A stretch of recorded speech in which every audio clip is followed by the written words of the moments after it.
so much for tuning into today's post show. My name is Josh. I am joined by the amazing Andy Gorham and Layla Wagner. We're going to be talking about money. Money. Second week in a row, and everybody just went close. From now on, during this whole sermon series, I'm just calling you Richie.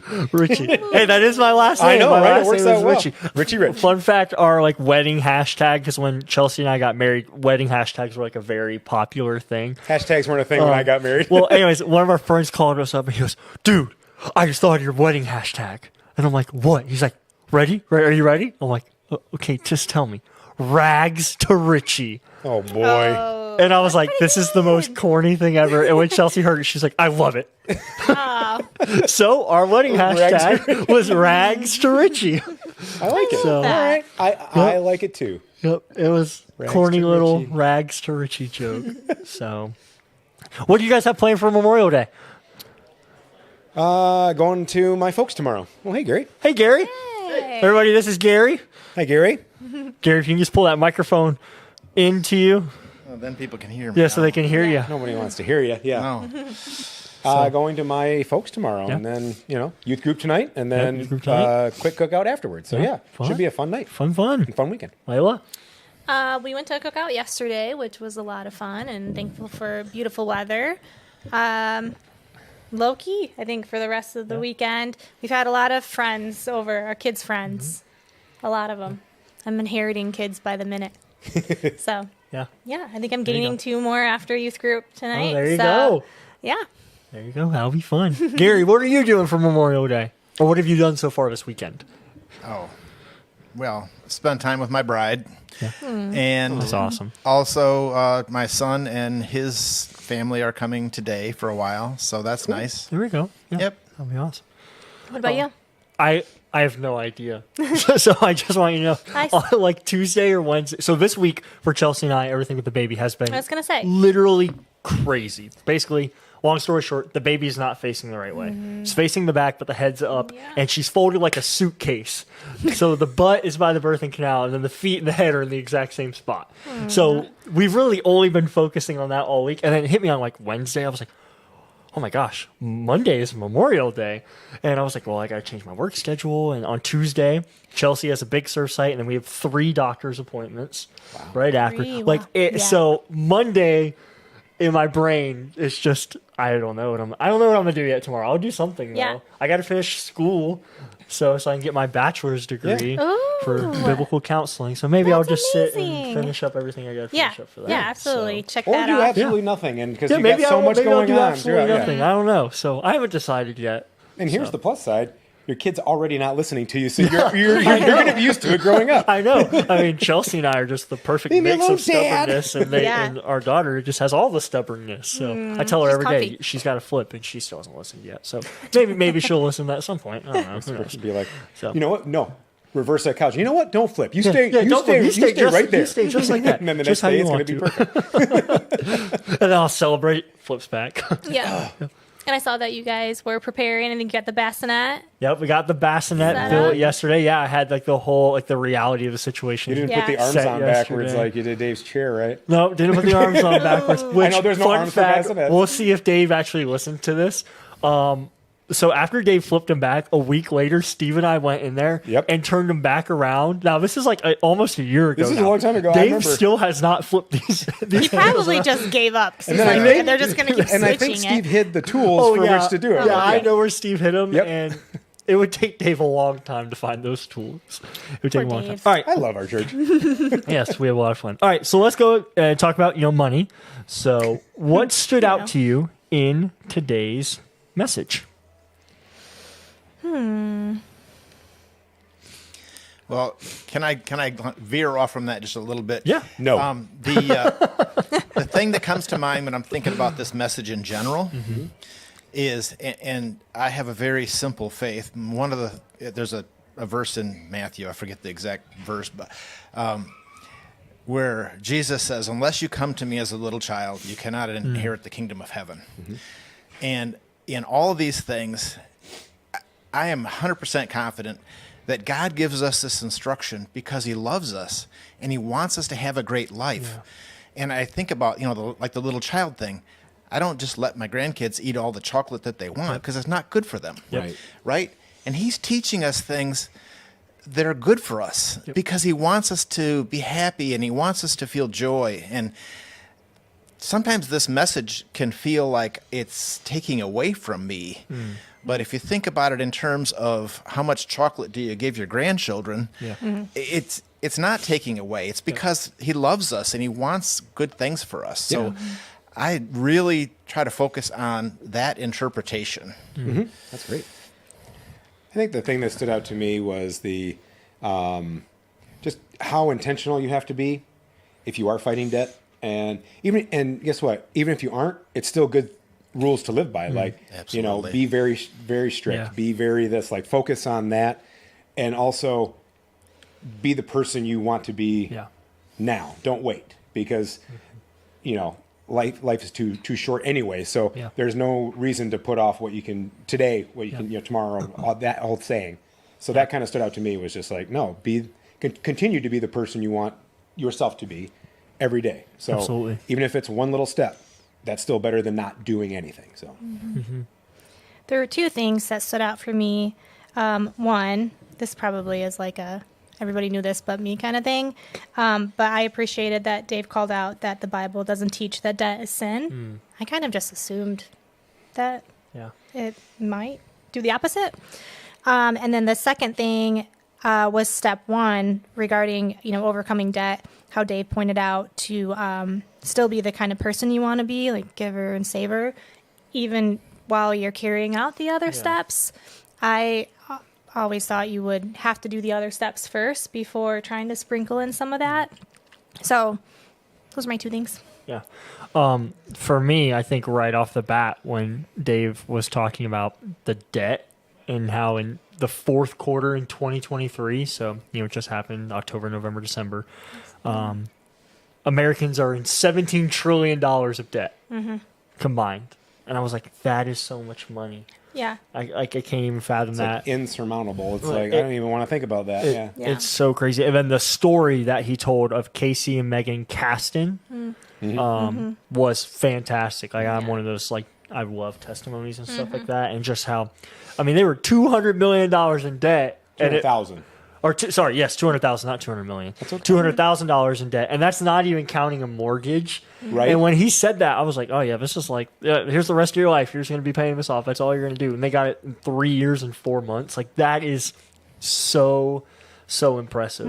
Very much So. And then also another really cool thing that actually just stood out to me right now while talking about this is I think it's really cool that we can take some of the principles of getting out of debt and we can apply that into the rest of our lives. Like, for example, when we're if we have no debt and now we're trying to save money, well, we can still take some of these same principles. Like we can go man, are we spending our money on stuff that we don't need to be spending on? Like we're trying to save for a house. Well, are we buying 5 different streaming subscriptions that we're barely watching? Well, can we cut back on these? There's certain things that we can do. So even if you're not struggling with debt, there's still principles that you can take out of this to put towards saving or to put towards giving. Yeah. So this isn't just a one-dimensional message, even though it was focused towards debt. Yeah, absolutely. So to stay on the story route, how have you seen debt be harmful in your life? So, Pastor Dave was talking about how it's not a sin, but debt can be very harmful to us. So how have you seen it be harmful in your life or in somebody close to you's lives? I won't name names, of course, but I had a former coworker. I remember this was years ago. I mentioned saving up. I was like, man, I really want a new TV. And they were like, well, go buy it. I'm like, I'm saving up for it because I don't want. And they were like, why? And it seems so weird. And when you go to their place, it was like to the nines and everything. Well, unfortunately, their marriage fell apart. But then I heard, I think so much, they sold their house for way more than what they paid for, and it still didn't even dent what they owed. And I just remember being like, oh my gosh, I feel so bad. And I'm like, don't ever let that stuff happen. So, it's been, thankfully for us, it hasn't been harmful in my own life per se. But people are around me, I was like, that's a huge wake up call, because it's like, it's great to have stuff, but not at the forsake of everything else. Of your peace. Yeah. Yeah. For sure. Well, I had a scenario where one of the kids, their friend, the parents of the friend, our kid thought, they are rich. They've got everything, this and that, and this and that, and this and that. And it was less than a year after hearing all of this that it became known that their house was in pre-foreclosure. They were in so much debt, they couldn't carry the debt. So you can appear, if what I want is to appear wealthy to you, I can do that. Yeah. Sure. But it comes at a cost. Yep. Very much so. And just to go back to the previous thing, when Dave was giving data, and he listed, if you have this loan and this interest at this time, you pay this. Oh, yeah. If I came to you and said, hey, you can buy this car for $10,000 or you can buy it for $15,000, which is basically what you're saying. Because you pay for it half again Right. in interest. So would you like to buy this car for $10,000 or 15? Which would you like? Yeah. I'm like, I think I'll take 10, please. I'll take the 10. But that's really the question that's being asked when you look at a loan. Yeah. Pay for it half again in interest. Yeah. Stuff that stuff terrible. that you just don't think about really, because you're just like, well, yeah, you have to get a loan to get a car. You don't have to. Like, it's just certain things you just think are there that really aren't. Yep. But there's so many situations where people say, I can afford that payment. Yes. That's not the only criteria. Yep. For sure. So it's crazy. Yeah. Yeah, I would say of the harmful things that Dave talked about, which I'm sure there's more, I think like emotionally would be impactful or relevant for our situation. I mean, we are still trying to tackle debt, and it's really easy to accrue when you have 3 kids and you're trying to let them, do extracurricular activities or, just especially with the way inflation is right now. I mean, shoes, clothes, food, and they eat so much food and they just keep eating more. And, it's just really easy to continue to accrue. And I think emotionally, like, and within our relationship, it's hard to continue to have intentional conversations around it. It's easy to kind of let it like go to the side because it feels heavy. And I think it can feel really negative and stressful and anxiety. So I think, my husband and I have continued to try, and we have messages like this, and it's like super convicting because you're like, oh, I'm not doing really good with focusing on trying to do different efforts like snowballing, things like that. Yeah. So I appreciate that we have these conversations. I'm sure it might not be received the same by everybody because it's kind of like not like a tense conversation, but it's convicting. It can be very convicting because I think no matter what amount of debt you have, it's still debt and it can still easily get out of hand. So, anywho, but yeah, I can definitely relate to that, and just thankful that my husband and I have strong Christian faith and God in between us to continue to help us work together and not against each other, or to not give up. And it makes me think too about what Dave was talking about on one of the things about having a clear plan and having a support team. I feel that those are the support team are options, especially within our church community and friendships. Absolutely. I've been doing youth ministry in like a volunteer capacity role since I was in high school. But then right when I graduated, I stepped on an intern role. So I've been doing it for like a little over 5 years. And I have seen, when I was typing out this question, I was like, how have I seen it be harmful? I have talked to students and then to their parents who were in the midst of the divorce. And 8 of like the 10, I think, and that's including my parents, got divorced over finances, specifically debt and finances. So I have seen it add to the divorce statistics, like directly. Debt is, and I wonder how many of those divorces you can easily chalk up to it being from debt and finances. But I have seen it just so many times over and over in just a very short window of ministry from students of, my parents are getting divorced because there's no money and we're in debt and they can't afford it and they've been fighting over it. And so it just breaks my heart because debt really, like, we don't want to be a debtor to anything else. Like, the only person we want to be a slave to is to Jesus. Right. We don't want to be a slave to anybody else. Yeah. So with that being said, why do you think that God wants us to sow good seed in our life, especially when it comes to our finances?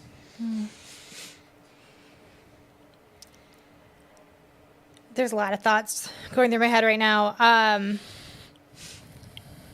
I think there's a lot of different reasons why God wants us to do this. The times that come to mind for me where I feel like my husband and I have leaned into this is the things that we don't know about, like as far as the impact for the seeds that we've sowed. A couple things come to mind, which Andy got to help see through with us as one of the past small groups that we had. We went and we served for my sister and invested in like repairing certain things and whatnot into the house that she's living in, and Tony and I and others within our small group helped donate money to invest into that, and a lot of time and hard work and sweat, and I don't think there were any tears. Mostly just fun memories. Maybe some happy ones, I think. But yeah. But that's an example that comes to mind every time I hear, this analogy of, I know that is still continuing to grow and manifest into something within my sister, within her kids, whoever got to see the example there. And I think even with the people that helped serve, and whether financially or, in addition to the time. So I think it's kind of a convoluted answer, but it's for things that I don't even understand, right? Like just this concept of how it,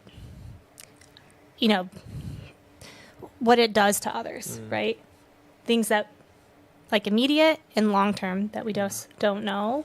And I hope and pray and believe that experience, and it's continued to weigh on my heart. It was just such a special memory for me. But I hope that and I know that it has meant something to my sister and like her family, and it's something that they will continue to think on. So it's kind of like the gift that keeps on giving type of concept. Yeah. Yep. Absolutely. Well, I think for me personally, God knows everything, and He knows that money is the number one contender for His heart, or our hearts for Him. So that he knows that comes in the way. So that's why He focuses on why we should be sowing good seeds, because it will yield positive fruit and positive results. It's just He knows that's the quickest thing that will come between us and Him. So that's why He focuses and gives us so many messages on it, or why we should as a church talk about it. I remember growing up, we never talked about it because it was a taboo topic. You don't. Yeah, there's a few things you don't talk about in church: politics, money, and this. And I was like, why? And then I remember Dave was like, we should. This was years ago when we were here, and I was like, I remember turning my dad. I was like, he's talking about money. And I'm 20 years old. I have a kid at this time, and I'm like, Dave's talking about money. I'm like, this is weird, but I'm like, no, we should be, because this is all God's gifts, and we should be talking about how to use them, and if you're in trouble with them, how to get out of it. So, yeah, for sure. Gary, you got anything to add? No. Oh, just the fact that He loves us and He wants good things for us. I go back to that child thing, child parent thing. He just loves us. Yep. He wants us to have chocolate, but the right amount of chocolate. Yes, not too much. Yes. I gotta stop eating too much chocolate. Yeah, and I think from that way, I think He makes it so clear. God speaking through Paul in Galatians of like, if you sow what is good, you are going to get what is good. Yeah. It's so easy. If you spend money that you do not have to get that TV, you are going to be in debt. And that TV, the enjoyment and the fulfillment is going to run out. Yep. So that's why, like, I know he said it in the first service. I was listening to a little bit. I think Dave said it in the second service too, of like, if you're looking for a TV, a car, a house, things to fill that. Things to fill this God-sized hole. It's never going to be filled, and you're going to constantly be wanting more and more and more and more. It's like one of the first things that we need to do with our finances is to give it to God, like to truly trust Him with it and go, okay, God, I'm going to let You fill the hole that I'm having in me, so that I can work with this, with what You say about it. So that was so impactful when Dave said, God fills voids. Yep. You have to allow that void and recognize that void, and He fills them. That was impactful. It's a simple thing, but it's really easy when you see somebody else trying to fill the void, and then you're like, I know what you need. Yeah. It's when you're doing it yourself, it's so much harder to look internally wise. Absolutely. One of I heard a message recently, and this guy was talking about our lives and like everything in our lives. He's like, so picture your life as a puzzle. Everything you do is a puzzle piece that you add. You get married, that's a puzzle piece. You have kids, it's a puzzle piece. You graduate from school, puzzle piece. Finances, puzzle piece. You will continually add puzzle pieces in your life through everything that you do, but you'll never complete the puzzle until you have God. God is always the last puzzle. And whenever you add him, even if it's before you get married, before you have kids, your puzzle's complete. Everything else is just an added-on blessing to the completed puzzle. I love that. So I thought that was a really cool. Next time thing that fits into I'm doing a puzzle, there's a piece missing. I'm like, "Where's God? I need it. God, go put in this puzzle piece. Finish it." Okay, our last question, and I actually want everybody to answer this. So whenever you're watching this, you don't have to worry about typing it if you want. But I want you to answer this within yourself right now because this is a very important question that Dave left us with. What is your relationship with debt? Because if we don't view debt as bad or as harmful, then we'll just be okay with it. So what is your personal relationship with debt? I know for me, just because of what I shared earlier about parents getting divorced of youth students and of close friends, including mine, debt has always been something that's very scary for me. Mm-hmm. So I have pre-decided that I'm going to absolutely try my hardest to not get anything unless I absolutely have to with a loan. So, like, obviously when I buy a house, I'm going to have to get a loan and stuff like that. But, like, leaving it towards, oh, this is the house I'm going to, because for a house, it's a lot of money, that'll get it. But, like, trying to avoid having car loans, trying to avoid having credit card debt, trying to avoid and get out of student loans. So, my relationship with debt is it is bad, and I don't want to touch it. So, one word that comes to mind for me is discipline. Which is not my top strength. Mine either. So it's something that because it's not my top strength and like a natural fulfillment. That's just we have to keep working at it. Holding myself accountable. My husband and I holding each other accountable. So, but same viewpoint as you were just noting around like it feels. I don't want it, right? But it's easy, like I said earlier, to just naturally accrue it, especially in our walk in life right now with our kids. And I feel like it's just going to continue to get expensive with our kids as they get older because, right, like the food consuming. I kid about that, but it's like literally they will eat double in a sitting. And I'm like, where is this food going?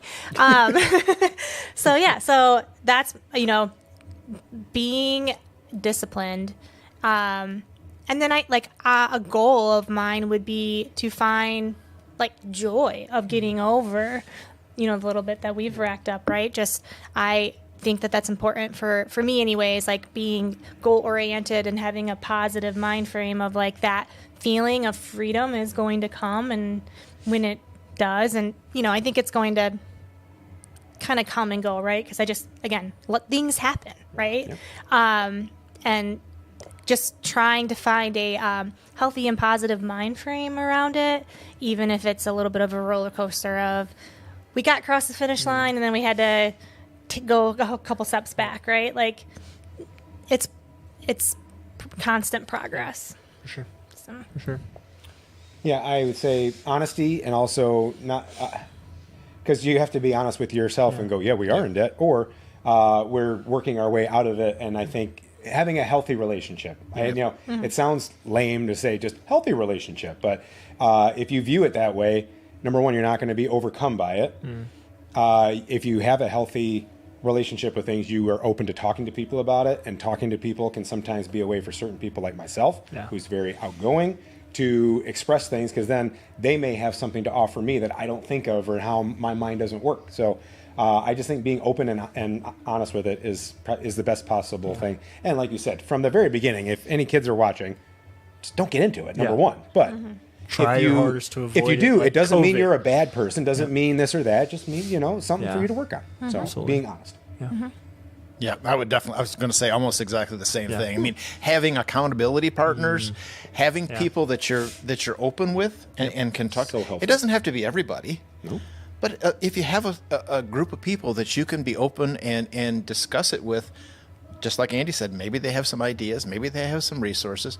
This is not new. None of this is new. all the answers are there. It's a matter of finding them and applying them. When I was in boot camp in the early 80s, I know people think of boot camp as physical, but there's a lot of also classroom training.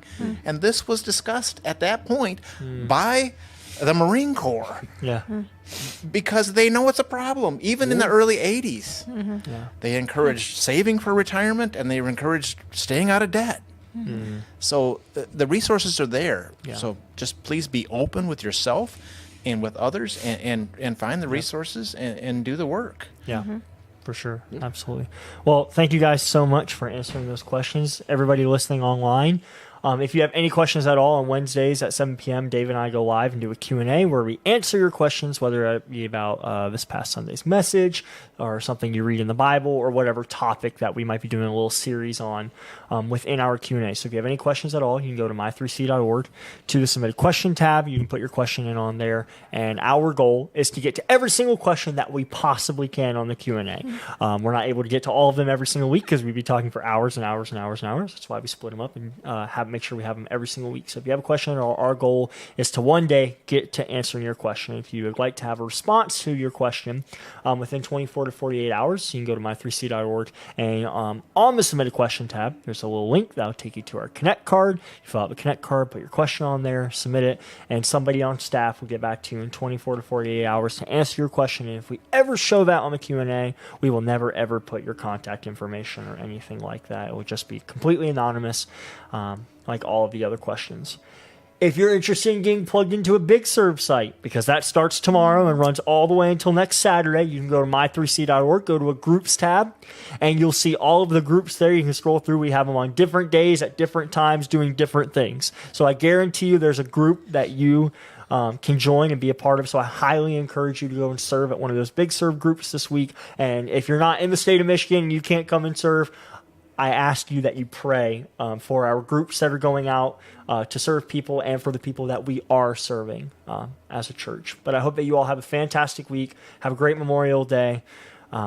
We love you here at Connections, and most importantly, Jesus loves you. See you guys.